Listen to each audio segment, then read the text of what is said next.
இந்த வீடியோவில் நம்ம சிஎம்ஏ இன்ட்ரோ லாவில் இந்தியன் கான்ட்ராக்ட் ஆக்ட் கண்டினியூ பண்ண போகிறோம். ஸோ இந்த வீடியோவில் வந்து இந்த 2.1 அப்படிங்கிற யூனிட்டில் எந்தெந்த டாப்பிக்லாம் நம்ம புக்கில் இருக்கிறதுல கவர் பண்ணலையோ அதெல்லாம் கவர் பண்ண போகிறோம்.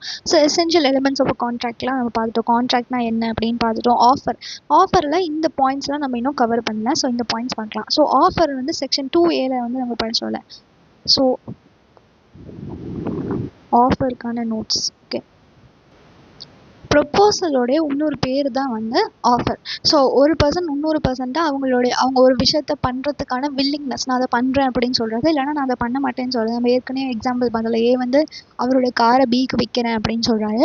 ஒரு மாதத்துக்கு நான் வேறு யாருக்கும் விற்க மாட்டேன் அப்படின்னு சொல்கிறாரு. ஸோ அவரோட வில்லிங்னஸையோ இல்லை அவங்க வந்து இதை பண்ண மாட்டேன் அப்படிங்கிறதையோ கம்யூனிகேட் பண்ணாங்க. எதுக்கு பண்ணுறாங்க? இன்னொருத்தவங்களுடைய அக்செப்டன்ஸாக வாங்கறதுக்காக. To obtain the assent of the other to such act or abstinence such person is said to make a proposal. So ப்ரொப்போசலோடைய இன்னொரு பேர் தான் வந்து ஆஃபர். ஓகேவா? ஸோ ஆஃபரில் ரெண்டு பார்ட்டிஸ் இருப்பாங்க. ஒன்று ஆஃபரர். ஆஃபரர்னா person who makes the proposal. So நம்மளோட எக்ஸாம்பிளில் ஏபின்னு ரெண்டு பேர் இருந்தாங்க. அந்த கார் விற்கிற எக்ஸாம்பிள் பார்த்தோம்ல ஃபர்ஸ்ட் வீடியோவில். இது வந்து தேர்ட் வீடியோ. ஸோ ஃபர்ஸ்ட் வீடியோவில் நம்ம பார்த்தோம்ல. ஸோ அதில் ஏ தான் வந்து offeror, person who makes the proposal. ஆஃபரினா person to whom the proposal is made. நம்ம எக்ஸாம்பிளில் பி, யாருக்கு அந்த ப்ரொப்போசல் அந்த ஆஃபரை நம்ம ஆஃபர் பண்ணுறோமோ அவங்க. To whom the proposal is made. Okay, இப்போ வந்து ஒரு ஆஃபர் எப்போ வேலிட் அப்படின்னு சொல்லுவோம் அப்படின்னா அதுக்கு தான் நம்ம புக்கில் 4 பாயிண்ட்ஸ் வந்து கொடுத்துருக்காங்க. ஸோ உங்களுக்கு எக்ஸாம்பிளில் ஒரு 7 மார்க், நம்ம எக்ஸாம்பிளில் 7 மார்க்ஸ் கொஸ்டின்ஸ் தானே வரும். ஸோ 1 போட்டு ஏக்கு 7 மார்க், பிக்கு 7 மார்க், அப்படி தான் கொஸ்டின் வரும். ஸோ உங்களுக்கு 7 பாயிண்ட்ஸ்க்கு what are the essentials of valid ஆஃபர்னு கேட்குறாங்க. இந்த 4 பாயிண்ட் மட்டும் எழுதிட்டு வந்தால் 7 மார்க்ஸ்லாம் கொடுக்க மாட்டாங்க. ஸோ அதை நம்ம எக்ஸ்பிளைன் பண்ணவும் தெரிஞ்சுக்கணும். ஸோ நம்ம நோட்ஸில் எக்ஸ்பிளனேஷனோட பார்ப்போம். புக்கில் எக்ஸ்பிளனேஷன் இருக்காது. Clear, definites, not vague. So ஒரு ஆஃபர் வந்து கிளியராக டெஃபினட்டாக இருக்கணும், வேகாக இருக்கக்கூடாது. வேகானா அன்கிளியராக. அந்த ஆஃபருடைய டேர்ம்ஸ் வந்து கிளியராக இருக்கணும். Okay, if terms of offer are vague are indefinite, it can't create a legal obligation. It can't create a contract அப்படின்னு போகலாம். can't create a contract. So அந்த கான்ட்ராக்டோடைய டேர்ம்ஸ், அந்த ஆஃபருடைய டேர்ம்ஸ் வந்து கிளியராக டெஃபினட்டாக இருக்கணும். இப்போ வந்து ஏ வந்து பி கிட்ட நான் உனக்கு வந்து 100 லிட்டர் ஆயில் விற்கிறேன் அப்படின்னு சொல்கிறாங்க. ஆனால் என்ன ஆயில்னே சொல்லலை. சன்ஃப்ளவர் ஆயிலா, கோகனட் ஆயிலா, ஆலிவ் ஆயிலா, அந்த மாதிரி என்னன்னே சொல்லலை. ஸோ இந்த ஆஃபர் வந்து ஒரு கரெக்டான வேல்யூட் ஆஃபரே கிடையாது. ஏன்னா இது அன்கிளியராக இருக்குது. ஓகே, ஸோ சப்போஸ் ஏ வந்து தேங்காய் எண்ணெய் மட்டும்தான் விற்பாருன்னா அவர் அப்படி சொல்லலாம். இப்போ அவர் ஒரே ஒரு டைப் ஆஃப் ஆயில் மட்டும் தான் விற்கிறாருன்னா நான் உனக்கு 100 லிட்டர் ஆஃப் ஆயில் விற்கிறேன் அப்படின்னு சொன்னால் ஓகே. அவர் வந்து எல்லா எண்ணெயும் விற்பாரு. ஆனால் என்னன்னே சொல்லாமல் நான் உனக்கு என்னோட எண்ணெய் 100 லிட்டர் விற்கிறேன் அப்படின்னு சொன்னால் அது வந்து ஒரு வேலிடான ஆஃபர் கிடையாது. நீங்கள் எக்ஸாம்பிள் இந்த எக்ஸாம்பிளே எழுதலாம். ஸோ நான் சொன்ன எக்ஸாம்பிள்ஸ் எல்லாமே எக்ஸாம்பிள் நீங்கள் எழுதலாம். So terms of the offer வந்து கிளியராக இருக்கணும். இப்போ ஏ வந்து பி கிட்ட நான் என்னோட பைக்கை வந்து உங்ககிட்ட விற்கிறேன், ப்ரைஸ் ரீசனபிளாக இருந்தா அப்படின்னு சொல்கிறாங்க. ரீசனபிள் ப்ரைஸ்னால் என்ன? ஒரு கிளியரான ஒரு டேர்மே கிடையாது, ஒரு கிளியரான ஆஃபரே கிடையாது. ஓகே, நெக்ஸ்ட் ஒன் வந்து டெஃபினட்டாக இருக்கணும். டெஃபினட்டாக இருக்கணும், ஒரு ஸ்பெசிஃபிக்காக இருக்கணும், சர்டனாக இருக்கணும். ஓகே, அப்படின்னா தான் அது வந்து ஒரு வேலிடான ஆஃபர். ஏ வந்து பி கிட்ட நான் வந்து என்னுடைய சிமெண்ட் பேக் கொஞ்சம் விற்கிறேன் அப்படின்னு சொல்கிறாங்க. அது கொஞ்சங்கிறது என்னது? அப்படி ஒரு சர்டனாக ஸ்பெசிஃபிக்காக இல்லை, அதனால் அது டெஃபினட்டாக இல்லை அப்படின்னு அர்த்தம்.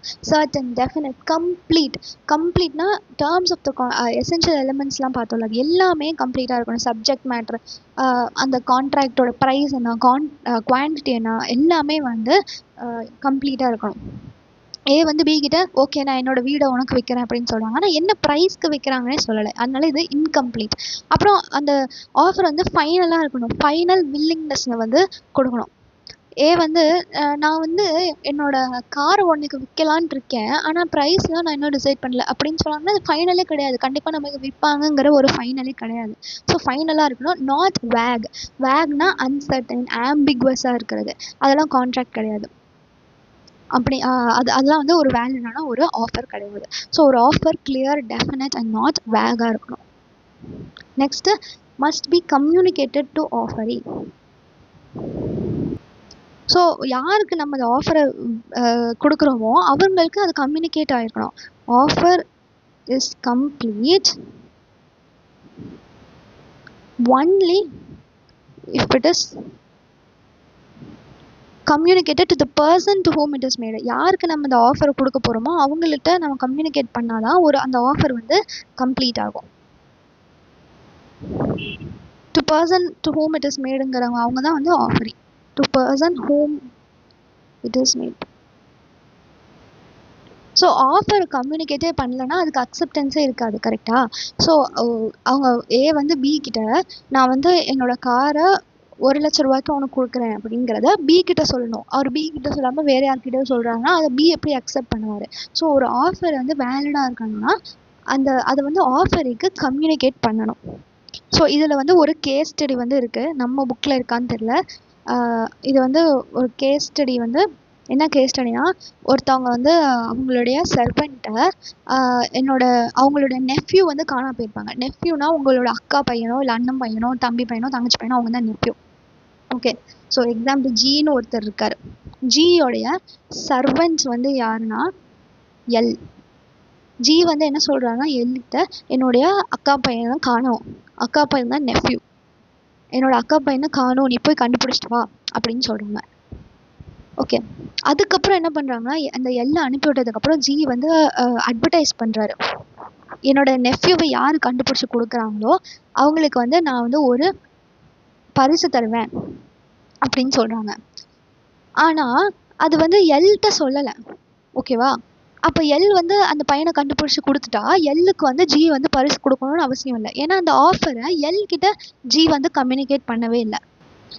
ஸோ அந்த ஆஃபர் வந்து அட்வர்டைஸ்மெண்ட் தான் பண்ணியிருக்காரு. ஸ்பெசிஃபிக்காக எல்கிட்ட வந்து அந்த ஆஃபரை கம்யூனிகேட் பண்ணவே கிடையாது. அதனால ஜி வந்து எல்க்கு அந்த ரிவார்டு கொடுக்கணுன்ட்டு அவசியம் இல்லை. இது வந்து ஒரு கேஸ் ஸ்டடி. ஜிங்கிறது கௌரி தட் அப்படின்னு ஒருத்தர், எல்ங்கிறது லால்மேன் அப்படின்ற ஒருத்தர். ஓகே. லால்மேன் சுக்லா விசஸ் கௌரி தட் அப்படிங்கிற ஒரு case study. Lalman Shukla versus Gauri that.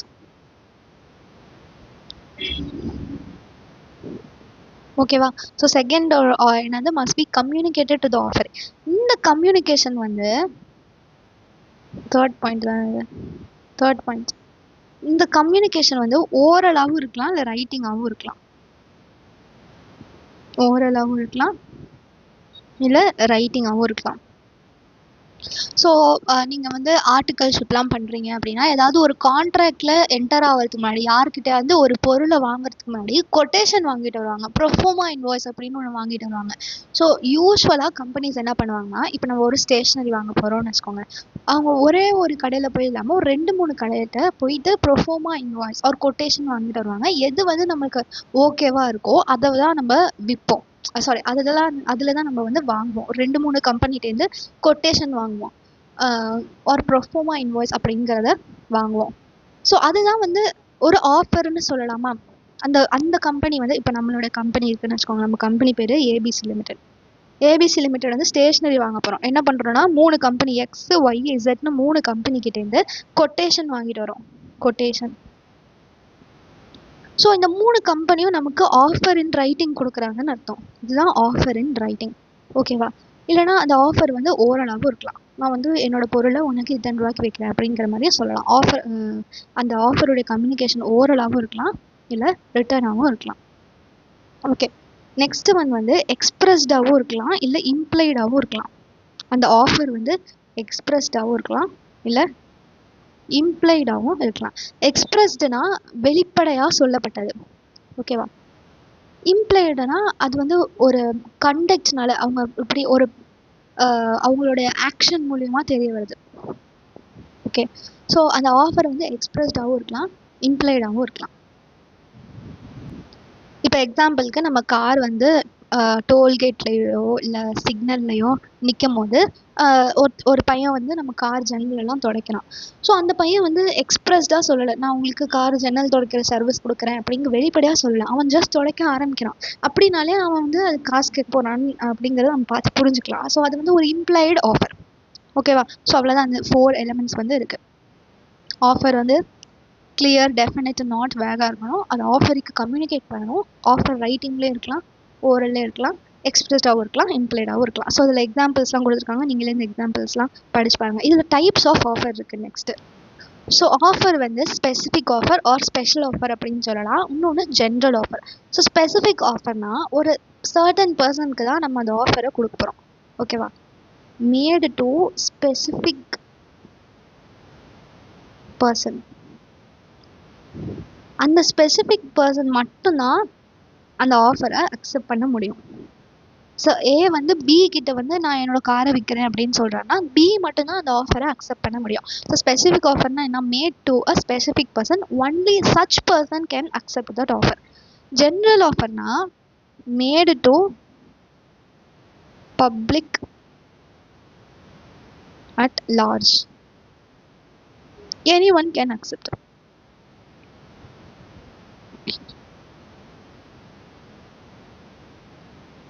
பப்ளிக்கு சொல்கிறது இந்த ஜென்ரல் ஆஃபர் அப்படிங்கிறது வந்து யார் வேணாலும் அதை அக்செப்ட் பண்ணி செய்யலாம். ஓகேவா? இப்போ அந்த ஆஃபரை வந்து யார் வந்து பர்ஃபார்ம் பண்ணுறாங்களோ அவங்க அந்த ஆஃபரோட கண்டிஷன்ஸ்லாம் அக்செப்ட் பண்ணதான் அர்த்தம். Okay. So made to public at large. இதில் வந்து ஒரு கேஸ் ஸ்டடி இருக்குது, கார்லில் வெர்சஸ் கார். இந்த கேஸ் ஸ்டடிலாம் கண்டிப்பாக படிக்கணுமானா தேவையில்லை, ஆனால் இது இன்ட்ரெஸ்டிங்காக ஆக்கிறதுக்காக. சும்மா லாவாக படித்தா போர் அடிக்கல, ஸ்டோரியாக படித்தா நல்லா இருக்கும்ல. இது மூலயமா நம்ம லாவை இன்னும் ஈஸியாக புரிஞ்சுக்கலாம். Carlill versus carbolic smoke ball company.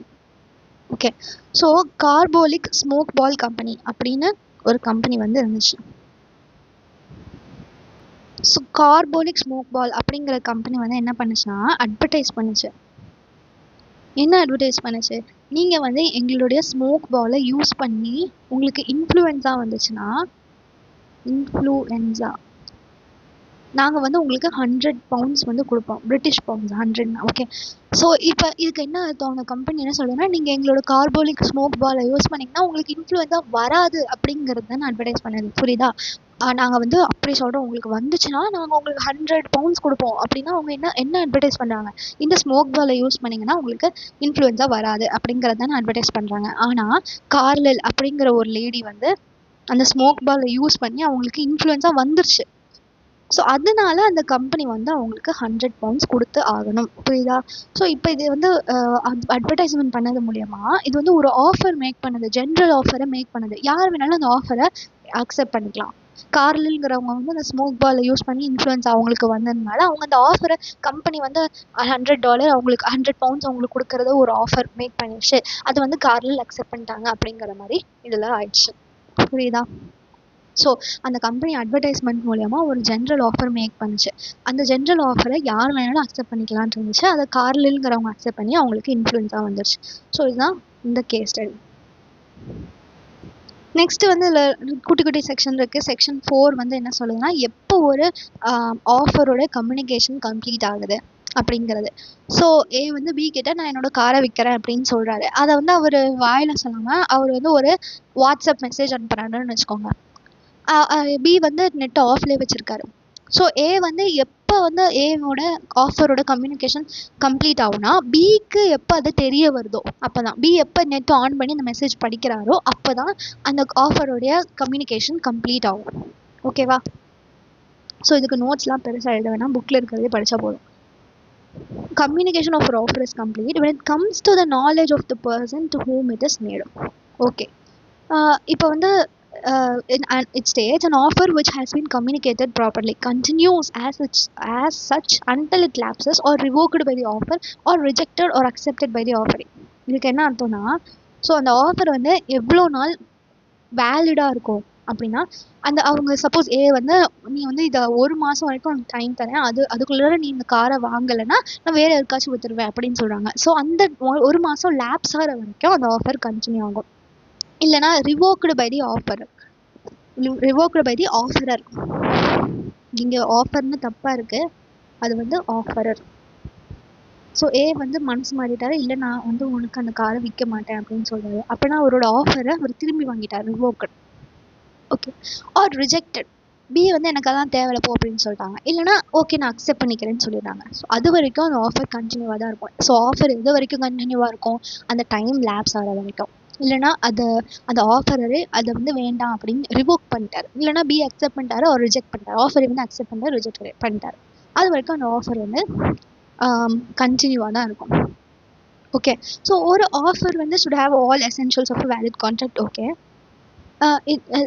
ஏன்னா அந்த ஆஃபரை அக்செப்ட் பண்ணிட்டாங்கன்னா அது கான்ட்ராக்ட் ஆகிடும். அதனால ஒரு கான்ட்ராக்டுக்கு என்னென்ன வேலிட் எசென்ஷியல்ஸ்லாம் இருக்கோ அது எல்லாமே இந்த ஆஃபர்லேயும் இருக்கணும். ஓகேவா? Next revocation of offer. So section 5 வந்து என்ன சொல்லுதுன்னா, ஒரு ப்ரொப்போசலை அந்த அக்செப்டன்ஸ் கம்யூனிகேட் ஆகிறதுக்குள்ளே எப்போ வேணாலும் அந்த ப்ரொப்போசலை வந்து அந்த ஆஃபரை வந்து திருப்பி எடுத்துக்கலாம். புரியுதா? இப்போ ஏ வந்து பி கிட்ட காரை விற்கிறேன்னு சொல்கிறாரா, பி வந்து சப்போஸ் ஓகே அப்படின்னு அக்செப்ட் பண்ணிட்டாருன்னா அதுக்கப்புறம் இல்லை இல்லை அதெல்லாம் முடியாது நான் விற்க மாட்டேன்னு ஏ வந்து சொல்ல முடியாது. அக்செப்டன்ஸ் கம்யூனிகேட் ஆகிறதுக்கு முன்னாடி எப்போ வேணாலும் ஏ வந்து அவங்க ஆஃபரை திரும்ப வாங்கிக்கலாம். ஓகே. ஸோ இந்த example, A proposes by letter sent by post to sell his house to B. B accepts the proposal by a letter sent by post. A may revoke his proposal at any time before or at the moment when B posts his letter of acceptance but not afterwards. புரியுதா? ஏ வந்து லெட்டரில் நான் என்னோட வீடை உனக்கு வைக்கிறேன் அப்படின்னு பீட்ட சொல்கிறாரு. பி அதை பார்த்துட்டு ஓகே நான் வாங்கிக்கிறேன் அப்படிங்கிறத லெட்டராக கொடுக்குறாரு. ஏ வந்து எப்போ ரிவோக் பண்ணான்னா அந்த ஆஃபரை எப்போ கேன்சல் பண்ணலாம்? எப்போ வேணாலும் பி வந்து அவங்களுடைய அக்செப்டன்ஸை அனுப்புறதுக்கு முன்னாடியோ இல்லை அனுப்புகிற அந்த நேரமோ. ஆனால் அதுக்கப்புறம் பியோட அக்செப்டன்ஸை வாங்கினதுக்கப்புறம் கேன்சல் பண்ண முடியாது. ஓகேவா?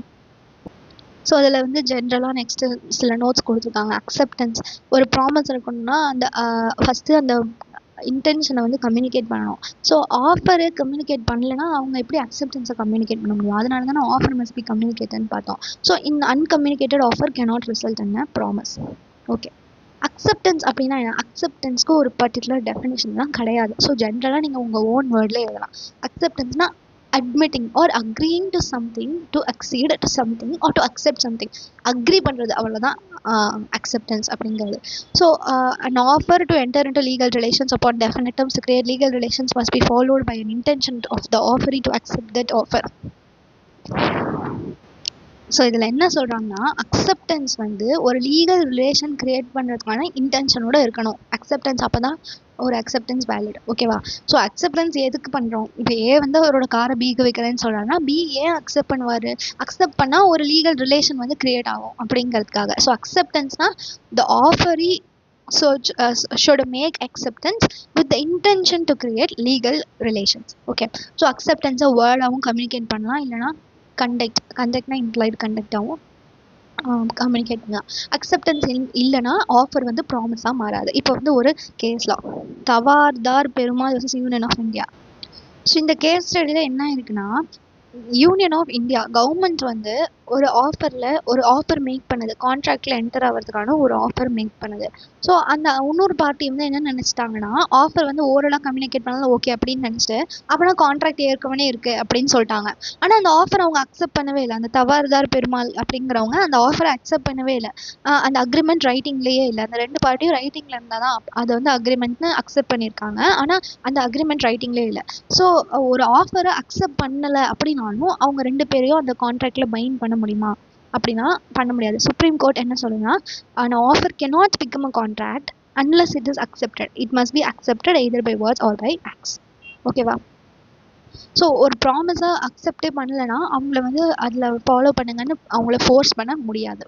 ஸோ அந்த பார்ட்டிஸ் வந்து ரிட்டன் கான்ட்ராக்டில் என்டர் ஆகணும் அப்படின்னு நினச்சிருந்தாங்கன்னா அந்த ரைட் பண்ணி சைன் பண்ணுற வரைக்கும் அவங்கள்ட்ட ஒரு கான்ட்ராக்டே இல்லைன்னு அர்த்தம். ஓகே. ஒன் சைடட் ஆஃபர்னால ஒருத்தவங்கள பைண்ட் பண்ண முடியாது. இந்த பார்ட்டிஸ் இந்த கான்ட்ராக்ட் ஷுட் பி அதுதான் இவங்க ரெண்டு பேரும் ரைட்டிங்கில் இருக்கணும் அப்படின்னு சொல்லியிருந்தா அது அந்த கான்ட்ராக்ட் ரைட்டிங் அந்த ஆஃபர் ரைட்டிங்கில் இருந்தால் மட்டும்தான் அது கம்யூனிகேட் ஆனதாக அர்த்தம். Okay. Acceptance must be absolute and unqualified.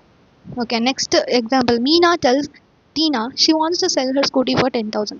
Tina says she will buy her scooty one day if Ukraine wins the war against Russia and lavender trees grow in Japan. This is not a contract as the acceptance is not absolute and unqualified. ஒரு acceptance வந்து absolute and அன்குவாலிஃபைடாக இருக்கும். அப்சல்யூட்னா அந்த acceptance அந்த offer மொத்தமும் cover பண்ணுற மாதிரி இருக்கணும். ஓகே, ஏ வந்து பி கிட்ட நான் வந்து உன்கிட்ட 10 பேக் ஆஃப் அரிசி மூட்டை விற்கிறேன், 10 அரிசி மூட்டை விற்கிறேன், ஒரு அரிசி மூட்டையோட விலை வந்து 100 ரூபா அப்படின்னு சொல்கிறாங்க. அப்படின்னா பி வந்து நான் வந்து உன்னுடைய 10 பேக்கையும் நான் அக்செப்ட் பண்ணிக்கிறேன் அப்படின்னு சொன்னோம். அப்போ தான் வந்து அந்த அக்செப்டன்ஸ் அப்சல்யூட்டாக இருக்குன்னு அர்த்தம். நான் உன்கிட்ட இந்த 5 பேக்கை அக்செப்ட் பண்ணிக்கிறேன்னு சொன்னால் அந்த அக்செப்டன்ஸ் அப்சல்யூட்டாக இல்லைன்னு அர்த்தம். அன்குவாலிஃபைட்னா கண்டிஷன்ஸ் எதுவும் இருக்கக்கூடாது. ஸோ இந்த எக்ஸாம்பிளில் பார்த்தீங்களா, உக்ரைனில் அந்த வாரில் வந்து வின் பண்ணாங்கன்னா தான் நான் வந்து வாங்குவேன் அப்படின்னு சொல்கிறாங்க. உக்ரைன் வின்ஸ் த வார் அப்போ தான். இல்லைன்னா ஜப்பானில் லாவெண்டர் ட்ரீ முளைச்சா நான் வந்து உன்னோட ஸ்கூட்டி வாங்கிக்கிறேன்னு சொன்னாங்க. ஸோ இது வந்து ஒரு அன்குவாலிஃபைடு கிடையாது. இதில் வந்து கண்டிஷன்ஸ் இருக்குது. அதனால இது வந்து ஒரு வேலிடான அக்செப்டன்ஸ் கிடையாது. Okay, next communication of acceptance. So நம்ம முன்னாடி கம்யூனிகேஷன் ஆஃப் ஆஃபர் பார்த்தோம்ல. ஸோ கம்யூனிகேஷன் ஆஃப் ஆஃபர் வந்து எப்போ கம்ப்ளீட் ஆகும், அந்த பர்சன் வந்து அதை ரீட் பண்ணுற வரைக்கும், அந்த பர்சனோட நாலேஜ் வர வரைக்கும் அப்போ தான் அந்த கம்யூனிகேஷன் கம்ப்ளீட் ஆகும். ஆனால் அக்செப்டன்ஸ் அப்படி கிடையாது. அவங்க வந்து அவங்களோட கோர்ஸ் ஆஃப் டிரான்ஸ்மிஷனில் போட்டாங்க. Okay, as against proposal when it put in a course of transmission to him so as to be out of the power of the acceptor. ஓகேவா? ஸோ பி வந்து ஏ வந்து பீட்ட நான் என்னோட காரை விற்கிறேன்னு சொல்கிறாங்க. அப்போ பி வந்து சரி அப்படின்ட்டு அவங்க லெட்டரில் எழுதி கொடுத்துட்டாங்கன்னு வச்சுக்கோங்க, போஸ்ட்டில் அனுப்பிட்டாங்கன்னு வச்சுக்கோங்க. அவங்க அனுப்பினதுக்கப்புறம் திரும்பி அந்த போஸ்ட்மேனை வர சொல்லி அவங்க மாற்ற முடியாதுல்ல. அவங்களுடைய கண்ட்ரோல் இல்லாமல் எப்போ போயிடுச்சோ அப்போயே அது கம்யூனிகேட்டட்னு அர்த்தம். ஸோ அது வந்து அந்த ஆஃபரை ரீச் பண்ணணுன்ட்டு அவசியம் கிடையாது. அந்த அக்செப்டரோட கண்ட்ரோல்லேருந்து எப்போ போயிடுச்சோ அப்போயே அது அக்செப்டட்னு தான் அர்த்தம். As against the acceptor when it comes to the knowledge of the proposal. So 2 point of வியூவில் பார்க்குறோம். ஸோ ப்ரொப்போசரோட ஓகே, ஏபி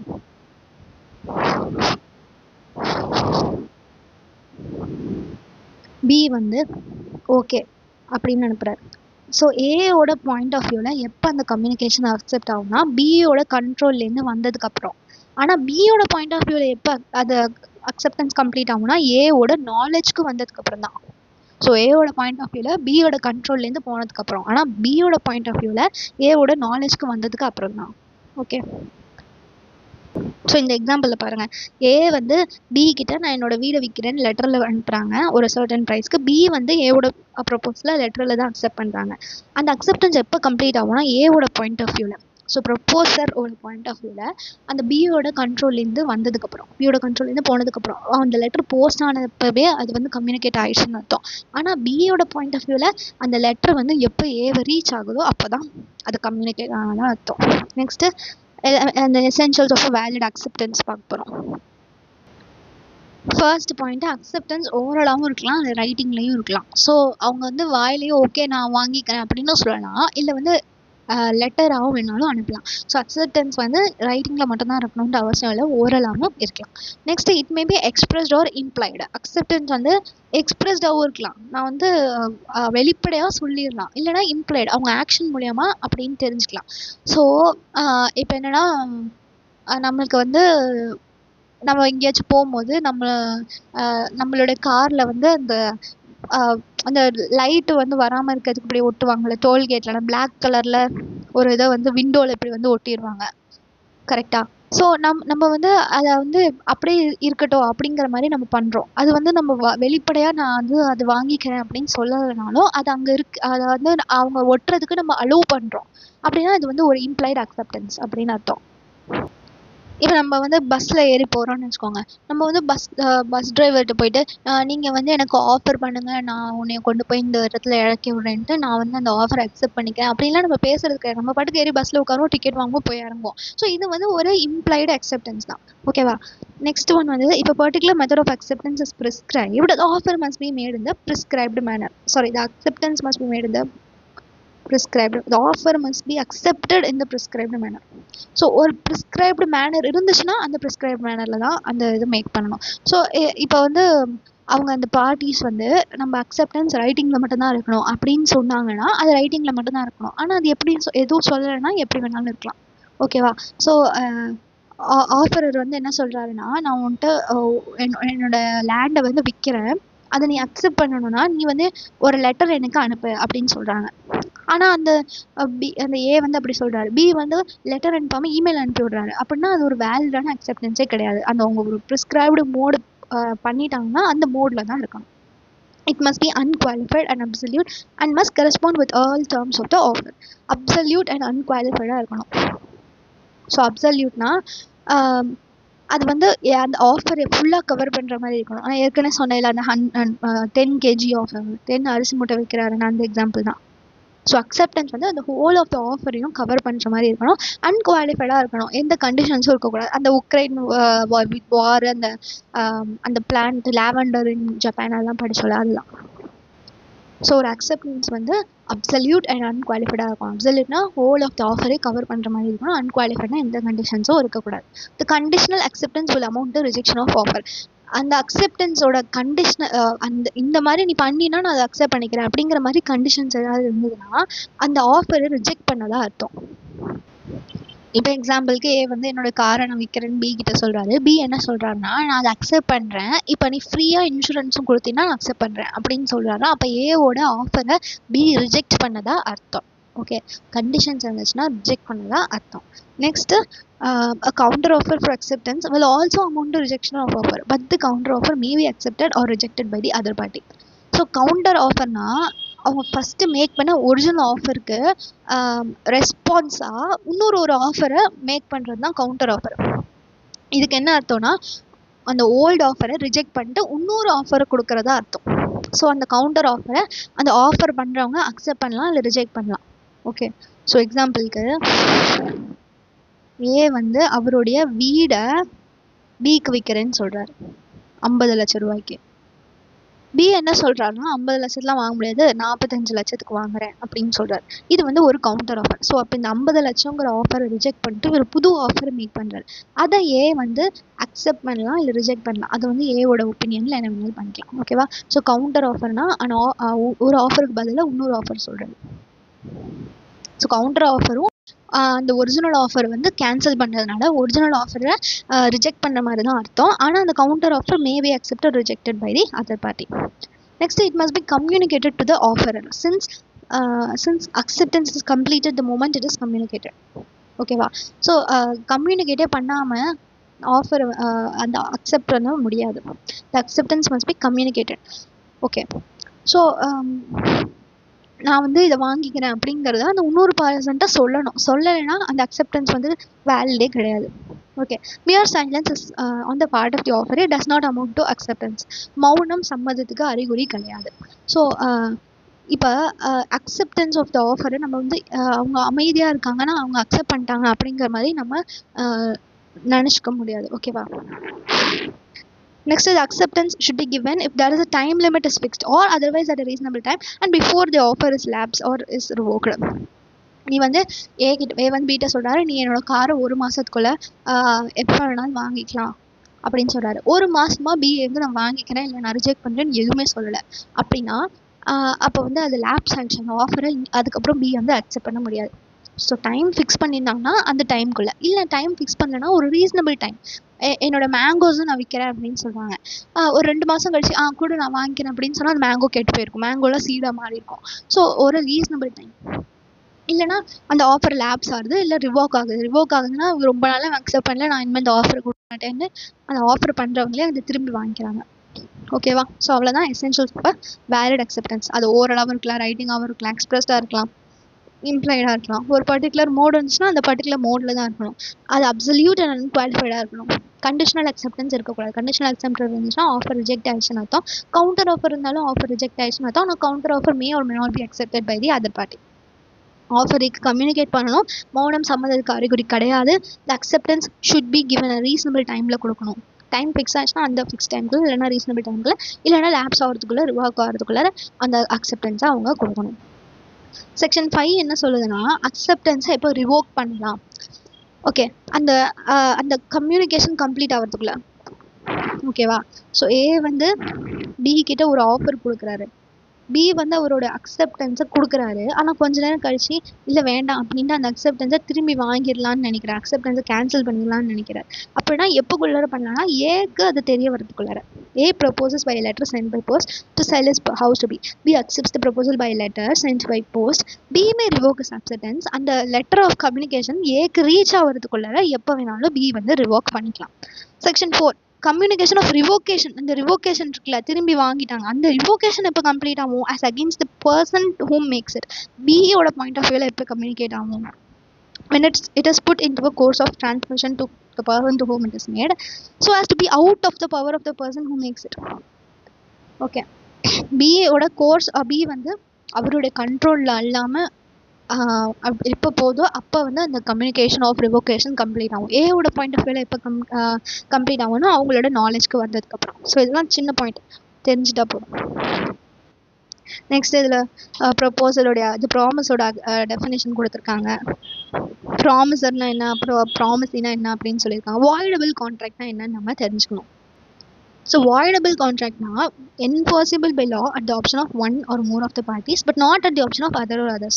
ஸோ கான்ட்ராக்ட்னா enforceable by lawவா, voidable contractனா ஒரு பர்சனோட பாயிண்ட் ஆஃப் வியூவில் enforceable, இன்னொரு பர்சனோட பாயிண்ட் ஆஃப் வியூவில் enforceable கிடையாது. ஓகேவா? ஸோ ஏ வந்து பி கிட்ட நான் வந்து ஏ வந்து பி கிட்ட இந்த எக்ஸாம்பிள் எடுத்துறேன்.